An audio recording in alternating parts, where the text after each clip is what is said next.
Soyez les bienvenus dans cette nouvelle édition du Non-Stop Info. À la une de l'actualité, Nairobi lorgne l'Asie. Plusieurs protocoles d'accord ont été signés entre le président William Ruto et le premier ministre du Singapour. Des accords censés faciliter l'accès des produits kenyans au marché asiatique. La décarbonisation des économies africaines est en marche avec le Bénin et la Côte d'Ivoire comme locomotive. Les deux pays d'Afrique de l'Ouest sont en effet les premiers bénéficiaires des facilités de financement de la Banque verte africaine. Et puis il vaut mieux prévenir que guérir. Une vaste campagne de sensibilisation et de prévention est en cours au Tchad. Les autorités espèrent ainsi limiter la propagation de certaines épidémies à l'approche de la saison des pluies. Mais tout d'abord, le peuple soudanais aura-t-il enfin un peu de répit ? Eh bien, les deux parties au conflit ont accepté ce samedi à nouveau cessez-le-feu d'une semaine, annonce faite dans un communiqué conjoint par les États-Unis et l'Arabie Saoudite. Les représentants de l'armée soudanaise dirigée par le général Abdel Fattah al-Burhan et des paramilitaires des forces de soutien rapide du général Mohamed Hamdan Daglo se sont également engagés à ne pas intensifier leurs affrontements d'ici l'entrée en vigueur de la mesure fixée à 21h45 ce 22 mai.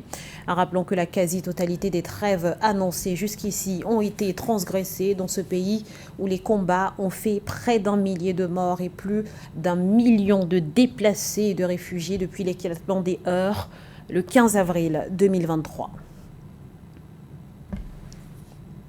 Les Saveurs du Kenya sur le point de conquérir le marché asiatique. Un accord en ce sens a été signé entre les autorités de Nairobi et de Singapour. Singapour, considéré comme la plaque tournante de la région et qui, de son côté, s'engage à investir dans les secteurs encore sous-exploités au Kenya, en ligne de mire celui du transport et de la logistique. Les détails avec Amen Eddy.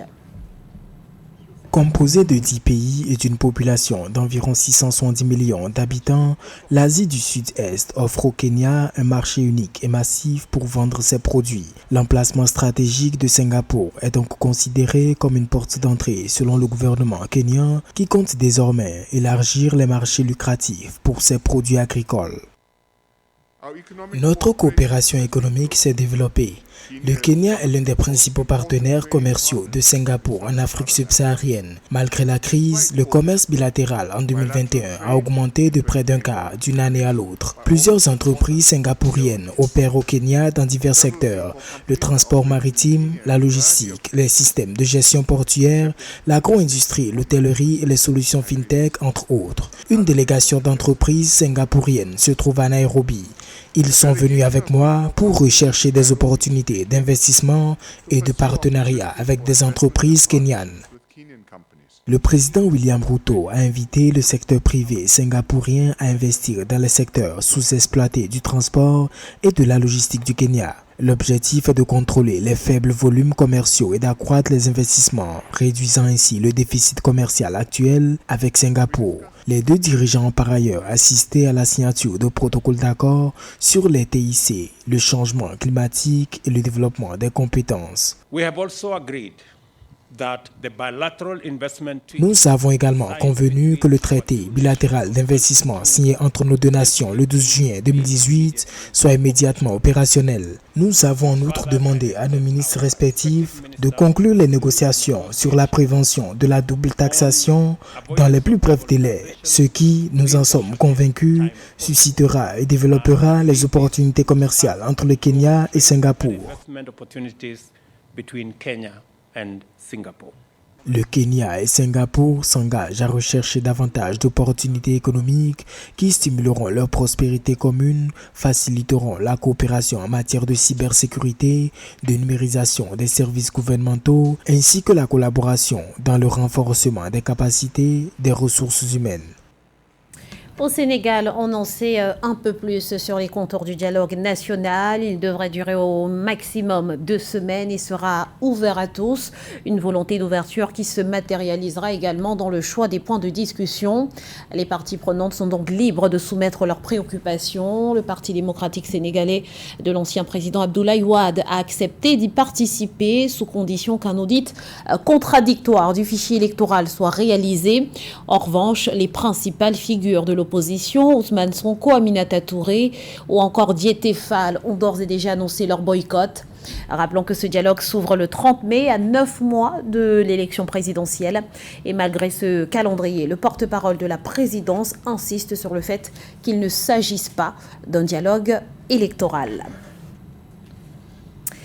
Concrétiser la vision, construire la prospérité pour les Africains. C'est sous ce thème que s'ouvriront le 18 juin à Accra les 30e assemblées annuelles d'Afreximbank. Après 30 ans au service de la transformation économique du continent, la Banque panafricaine d'import-export promet de poursuivre sur sa lancée et mieux encore de franchir un nouveau palier. Explication dans ce reportage de Fraterne Ndakia Isenga.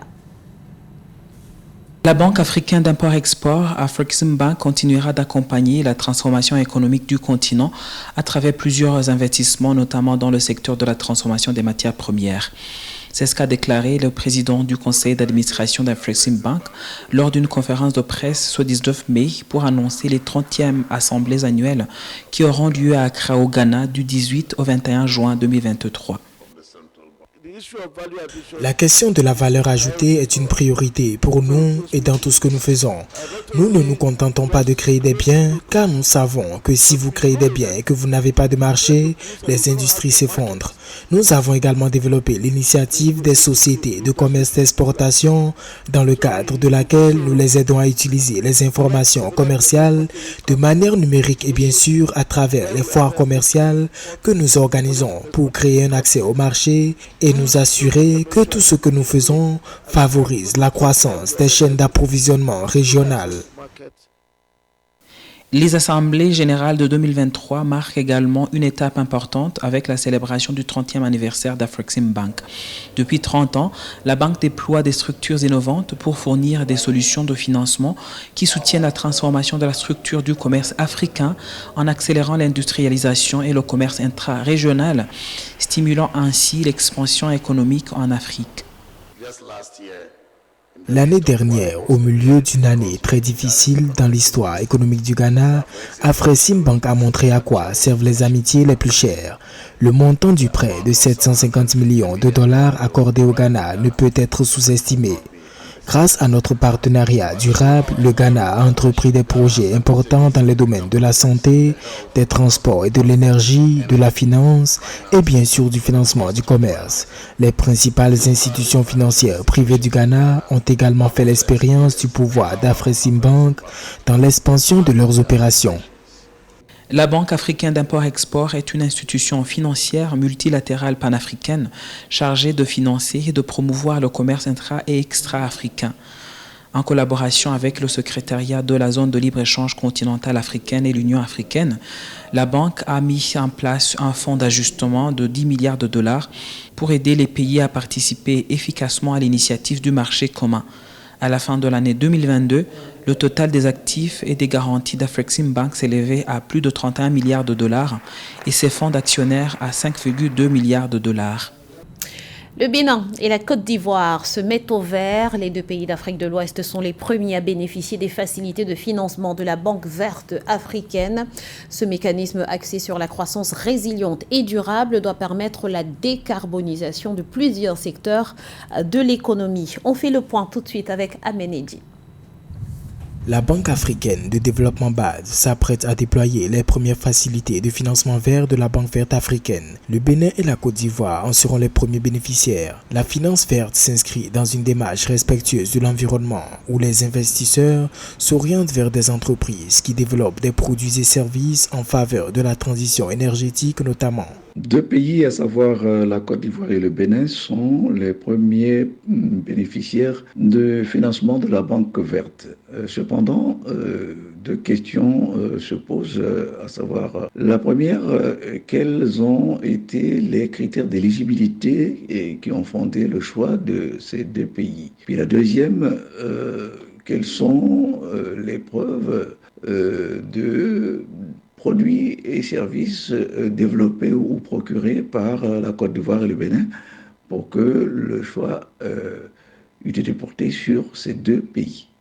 La BAD avait lancé en novembre 2022 l'initiative de la Banque verte africaine en soutien à la mise en œuvre des contributions des pays africains au niveau national, confrontés à d'importants défis pour financer leur transition climatique. Toutefois, face à des besoins d'investissement estimés à 2800 milliards de dollars d'ici 2030, les fonds investis sur le continent ne représentent qu'une infime part des flux mondiaux de financement vert. La plupart des pays africains sont confrontés aux défis énergétiques, aux défis climatiques, mais cependant, les pays du continent ne bénéficient pas de manière significative de l'octroi des financements verts. S'agit-il d'un manque d'enthousiasme? Je dirais non. Il y a plutôt nécessité qu'il y ait une prise en considération ou une mise en place de critères de hiérarchisation pertinents pour que tous les pays puissent bénéficier de ce financement vert, car il s'agit simplement d'une question d'équité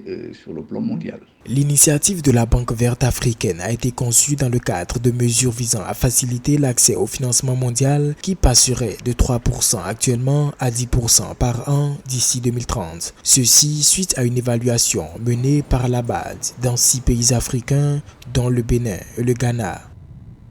Les musées, eux aussi, se dessinent un avenir de plus en plus vert, de la réduction de la consommation énergétique à la sensibilisation des visiteurs.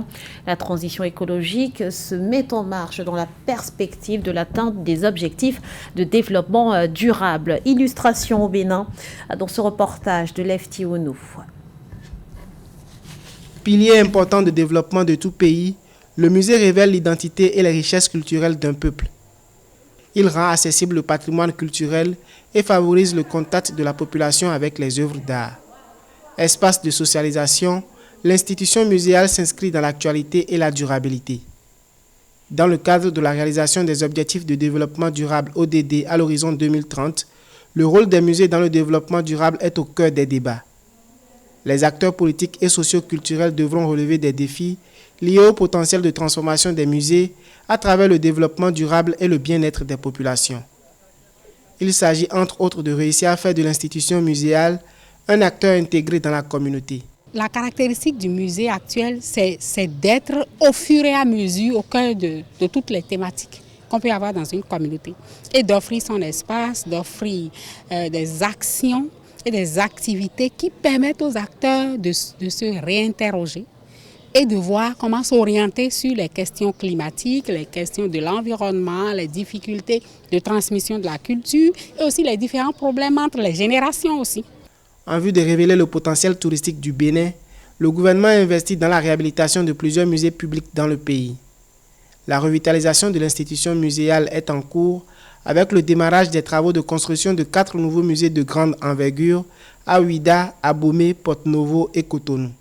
Si on met ces musées au cœur de l'éducation, nous pensons que la jeunesse va se l'approprier et en faire un objet de son éducation pour se transformer et en conserver. Parce que le musée, l'objectif, c'est de pouvoir les conserver. La durabilité s'appuie surtout sur la conservation. Nous parlons français aujourd'hui, mais il y a des choses que nous ne pouvons pas exprimer en français dans nos langues. Donc il faudrait nous réapproprier notre alphabétisation, notre langue, notre vécu pour la transmission de notre histoire dans notre langue. Au Bénin, on distingue 15 musées publics et privés. Parmi les musées privés, on retrouve le musée d'art dénommé le Petit Musée de la Ricade. Ce musée thématique amène près de 10 000 visiteurs par an à la découverte des sceptres royaux du Dahomey et des collections de ricades contemporaines. Anticiper pour ne pas avoir à subir. Le Tchad veut rehausser le taux de sa couverture vaccinale pour prévenir les maladies épidémiques récurrentes. Une vaste campagne de vaccination et de sensibilisation a donc été lancée sur l'ensemble du territoire. À l'approche de la saison des pluies, c'est une véritable course contre la montre. Voyez ce reportage de Mahama Ramadan, notre correspondant au Tchad. Au Tchad, les autorités multiplient les campagnes de vaccination pour lutter contre les maladies récurrentes telles que la rougeole et la méningite. Le ministère de la Santé publique et de la Prévention compte ainsi rehausser la couverture vaccinale du pays pour prévenir les risques d'épidémie. Ces campagnes, qui se déroulent sur toute l'étendue du territoire, sont couplées de sensibilisation pour lutter contre les pesanteurs sociales hostiles à la vaccination. la vaccination, en plus du fait qu'elle sauve des vies, elle contribue directement ou indirectement à transformer l'économie, à transformer même les communautés. Et donc, les parents ont tout intérêt à amener leurs enfants à se faire vacciner, parce que quand un enfant n'est pas vacciné, évidemment, lorsqu'il souffre de tétanos ou lorsque la PFA l'attaque, évidemment, on se retrouve avec un enfant qui est paralysé. Aucun père, aucune mère ne se sent à l'aise de voir son enfant qui est paralysé. Ces campagnes, qui s'inscrivent dans le cadre de la Semaine africaine de vaccination, sont accompagnées par la distribution des moustiquaires aux populations rurales afin de prévenir le paludisme qui sévit chaque année pendant les saisons pluvieuses. Les enfants de 0 à 1 an sont particulièrement ciblés par les vaccinations pour prévenir la mortalité infantile. Parmi ces vaccins, il y a un vaccin, le BCG, qui permet de prévenir la tuberculose. Il y a le VPO qui permet de prévenir la poliomyélite.